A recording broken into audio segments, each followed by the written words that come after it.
Assalamualaikum warahmatullahi wabarakatuh. Alhamdulillah, alhamdulillahirabbil alamin. Amma ba'du. Para jamaah subuh yang dirahmati Allah Subhanahu wa taala, pembacaan kitab Riyadhus Shalihin sampai bab tentang keutamaan salat berjamaah. Babu fadli salatil jamaah.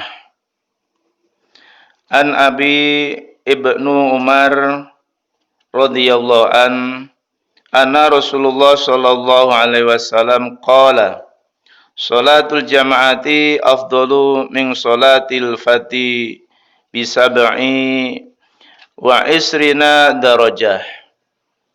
Dari Ibnu Umar bahwa Rasul sallallahu alaihi wasallam bersabda, salat berjamaah itu lebih utama daripada salat sendirian sebesar 27 derajat. Muttafaqun alaihi, hadis riwayat Bukhari dan Muslim.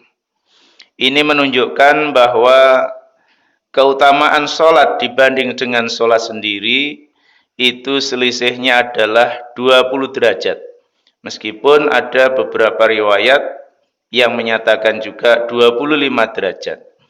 Namun demikian ini menunjukkan bahasanya pahala bagi orang yang sholat berjamaah ini sungguh sangat diutamakan, dan juga orang yang bersolat berjamaah ini sholatnya senantiasa akan diterima di sisi Allah Subhanahu wa ta'ala.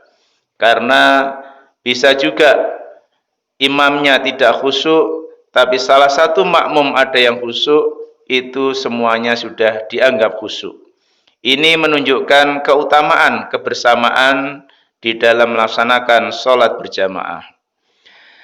Dari Ibnu Umar juga dinyatakan hadis dari Abu Hurairah radhiyallahu an berkata, Rasulullah sallallahu alaihi wasallam bersabda, salat seseorang dalam jamaah akan dilipat gandakan dari salatnya di rumah dan di pasarnya sebesar 25 kali lipat.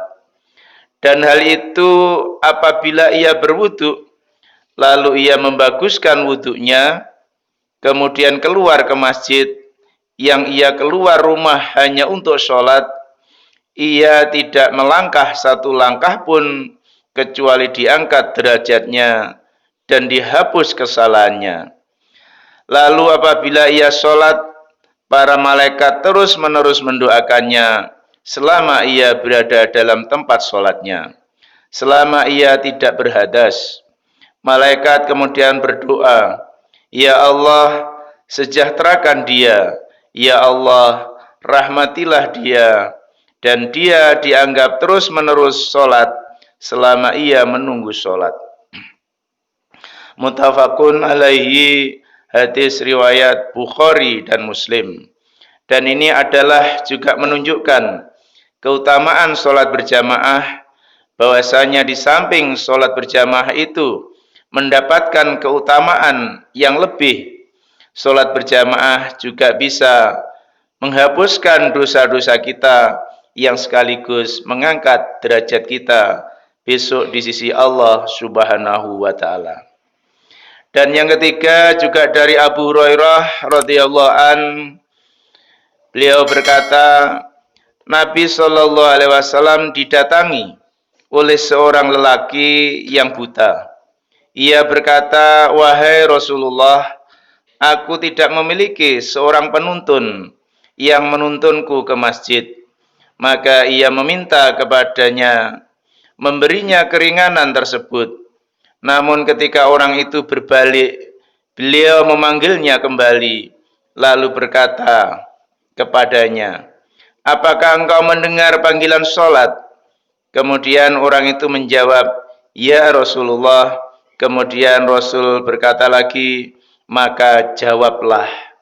Ini menunjukkan bahwasanya orang buta pun apabila mereka mendengar suara panggilan azan, panggilan untuk melaksanakan sholat berjamaah, maka orang buta ini hukumnya adalah tetap diperintahkan oleh Rasul untuk melaksanakan sholat berjamaah karena mereka mendengar suara panggilan itu. Ini juga menunjukkan bahwasanya betapa pentingnya sholat berjamaah, sehingga marilah kita biasakan sholat berjamaah di masjid-masjid, di musola-musola, atau di majelis-majelis jamaah yang lainnya. Dengan demikian, yang pertama kita akan mendapatkan anugerah dari Allah Subhanahu wa taala, dan yang kedua, derajat kita akan ditingkatkan oleh Allah Subhanahu wa taala, dan yang ketiga adalah dosa-dosa kita senantiasa dihapuskan oleh Allah Subhanahu wa taala. Mudah-mudahan ada hikmahnya. Akhirul kalam. Assalamualaikum warahmatullahi wabarakatuh.